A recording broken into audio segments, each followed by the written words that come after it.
नमस्कार, मैं डॉक्टर मीनाक्षी कुमारी। मैं आज आपके सामने औपनिवेशिक भारत में क्रांतिकारी आंदोलनों में हिंदी समाचार पत्रों की भूमिका का विश्लेषणात्मक अध्ययन करूंगी। इसके बारे में मैं आपको कुछ अपनी जो मेरी सोच है मैं उसको आपके सामने रखूंगी। वैसे तो हम देखें तो हम इतिहास में झांके तो हम अक्सर सुनते पढ़ते हैं कि अखबारों ने भारत की आज़ादी में एक अहम भूमिका निभाई थी, मगर सच्चाई को परखे तो हमें मालूम हुआ कि अंग्रेजी हुकूमत के समय देश में एकता, सद्भावना, समाज सेवा और देशभक्ति जैसे बीजों के अंकुरित करने वाले इन स्वतंत्रता सेनानी अखबारों का आज न तो कोई वजूद ही है और न ही कोई पुनर्जीवित करने को कभी सोचा गया। अफसोस की बात तो यह भी है कि आज़ादी के इतने सालों में इस गंभीर मुद्दे पर किसी का भी ध्यान नहीं गया था। शायद इसे जरूरी नहीं समझा गया, मगर आज मैं इस मुद्दे को इस माध्यम से टटोल कर आपके सामने रखूंगी। मेरा आज का उद्देश्य समाचार पत्रों की गौरवमयी परंपरा से आम जनता को अवगत कराना, साथ ही विदेशी सत्ता से त्रस्त जनता को सन्मार्ग दिखाने एवं दायित्वपूर्ण पत्रिका के महत्व को प्रतिस्थापित करना है। जैसा कि हम जानते हैं, समाचार पत्र केवल समाचार उपलब्ध कराने वाले दस्तावेज ही नहीं होते, बल्कि ये सामाजिक संपर्क स्थापित करके समाज के प्रत्येक वर्ग को एक सामूहिक भागीदारी भी सिखाते हैं। भारतीय स्वतंत्रता आंदोलन में हिंदी समाचार पत्रों की यही भूमिका रही। इसका उद्देश्य महज एक दैनिक पत्र बनना नहीं, बल्कि ब्रिटिश हुकूमत से भारत माता को मुक्ति के लिए देश के जनमानस को जागृत करना तथा इस संग्राम के लिए प्रेरित करना था। समाचार पत्रकारों ने अपनी कलम के बल पर ऐसा माहौल तैयार किया कि सारा देश एक होकर आज अंग्रेजी सरकार के शोषण, अन्याय और दमनकारी नीतियों का विरोध करने के लिए एक साथ खड़े हो गए। अकबर इलाहाबादी की पंक्तियाँ, खींचे न कमानों को, न तलवारों निकालो, जब तो मुकब्बिल हो तो अखबार निकालो, ने सारे देश में एक ऐसी लहर पैदा की कि हर कोने से समाचार पत्र व पत्रिकाओं का प्रकाशन शुरू हो गया। किसी भी संकट की परवाह किए बिना देशवासियों ने हिंदी समाचार पत्रों का प्रकाशन एक मिशन के रूप में शुरू किया। हिंदी समाचार पत्रों ने अंग्रेजी की अग्निशिला को अनवरत प्रज्वलित करने में अपनी सक्रिय भूमिका का निर्वाह किया। औपनिवेशिक भारत में हिंदी समाचार पत्रों का क्रांतिकारी आंदोलनों और उनके संगठन पर व्यापक प्रभाव पड़ा है। इस संबंध में जगदीश प्रसाद चतुर्वेदी ने समाचार पत्रों की तेजस्वी का वर्णन करते हुए लिखा है कि जहां तक क्रांतिकारी आंदोलनों का संबंध है, भारत का क्रांतिकारी आंदोलन बंदूक और बम से नहीं बल्कि समाचार पत्र से शुरू हुआ है। सन 1757 के प्लासी के युद्ध में 100 वर्षों तक ब्रिटिश समाजवादी निरंतर प्रगति की रक्षा होता रहा। सन 1857 की प्रथम सशस्त्र क्रांति के संबंध में इंद्र विद्या वाचस्पति ने ज्वालामुखी कैसे फटा शीर्षक के अंतर्गत बहुत ही मार्मिक ढंग से लिखते हुए कहा है कि अब तक हमने भारत के उड़न स्थल पर ब्रिटिश राज्य रूपी रथ के निरंतर आगे बढ़ने की कहानी सुनाई। अब हम उस विशाल प्रतिक्रिया की कहानी आरंभ करते हैं जिसका अंत सन 1947 के अगस्त मास में हुआ। प्रगति का युग 11 वर्षों तक जारी रहा तो प्रतिक्रिया के युग का विस्तार भी लगभग 100 वर्षों 90 वर्ष 4 महीना तक चला। 19वीं शताब्दी के उत्तरार्ध में देश में कई बार अकाल पड़ चुका था।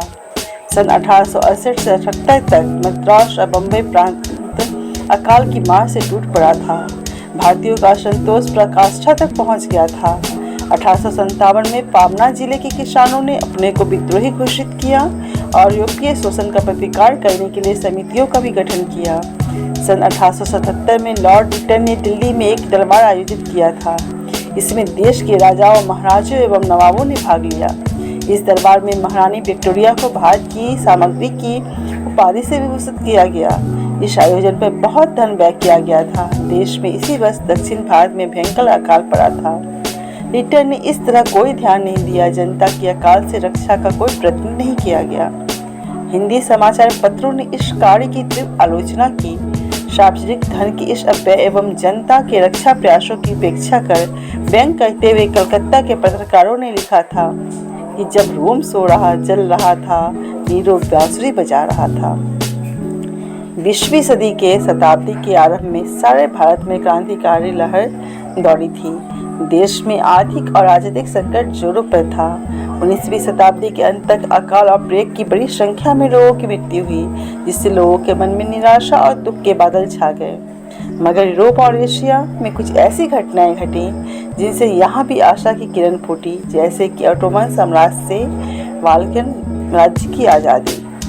सन 1897 में एबिसिनिया जैसे छोटे देश से इटली की सेना की हार तथा 1905 में जापान के हाथों रूस की हार। इन घटनाओं से भारत के लोगों का पश्चिम की श्रेष्ठता पर से विश्वास उठ गया। बेकारी और अंग्रेजी के प्रजातीय भेदभाव की नीति से भारत के शिक्षित नौजवानों में असंतोष बढ़ा, जिसमें ब्रिटिश राज्य के विरुद्ध उग्रवादी आंदोलन को इस संघर्ष से बढ़ावा मिला। ये क्रांतिकारी भारत माँ को रिपुन बाल्मीकि काली और काली को भारत माँ कहते थे। जहाँ तक क्रांतिकारी आंदोलन का संबंध है, भारत की क्रांतिकारी आंदोलन बंदूक और बम के साथ ही नहीं, समाचार पत्रों से प्रारंभ हुआ, क्योंकि क्रांतिकारी दल अपने प्रारंभ से ही स्पष्ट विचार वाला था। ये क्रांतिकारी प्राय मध्यम वर्गीय पढ़े लिखे युवक होते थे। ये सशस्त्र क्रांति द्वारा ब्रिटिश साम्राज्य को उखाड़ फेंकना चाहते थे। इन्होंने स्कूलों, धार्मिक संस्थाओं, राजनीतिक अखाड़ों, सार्वजनिक सभाओं एवं पत्र पत्रिका में अपने विचारों का प्रचार किया। निकटतम कह सकते हैं कि औपनिवेशिक भारत में प्रेस ने क्रांतिकारी राष्ट्रवादी आंदोलन के साथ कंधे से कंधे मिलाकर सक्रिय रूप का परिचय दिया। काल, मराठा, केसरी, युगांतर, वंदे मातरम, संध्या आदि समाचार पत्रों के संपादन पर मुकदमे चलाए गए तथा उन्हें जेलों में ठूस दिया गया। कई समाचार पत्रों तथा उसके छापाखानों को जब्त कर लिया गया। माधुरी जैसे साहित्यिक पत्रिकाएं भी स्वतंत्रता देवी के प्रति बलिदानी भावना को प्रदर्शित करती हुई बलिदान शीर्षक कविता में देशवासियों का आह्वान करते हुए कहती है कि त्यों ही बल बांकुरे अखंड महीमंडल के, जूझी है प्रचंड रंग दुधवी रची है आज। बेरी की नवरे बढ़ी बेगी चली दीजिए जहाँ, बंधन भी छोड़ी छोड़ी लोग के अनेक काज। भीति ताजी भीज के स्नेह करो खेत बीज, देश रहित कीजिए बंधु प्राण बलिदान नीच। इस तरह हम देखते हैं कि औपनिवेशिक भारत में क्रांतिकारी आंदोलन में समाचार पत्रों की व पत्रकारों की अहम भूमिका रही है। कई आर्थिक अभावों व संकटों को आत्मसात करते हुए पत्रकारों ने जनता को जागृत करने के लिए कार्य किया है तथा ब्रिटिश सरकार द्वारा दिए गए कठोर दंडों की जरा भी परवाह नहीं की और दूर दराज के ग्रामीण क्षेत्रों में आज़ादी की अलाव जगाने में पूर्णतः सफल रहे।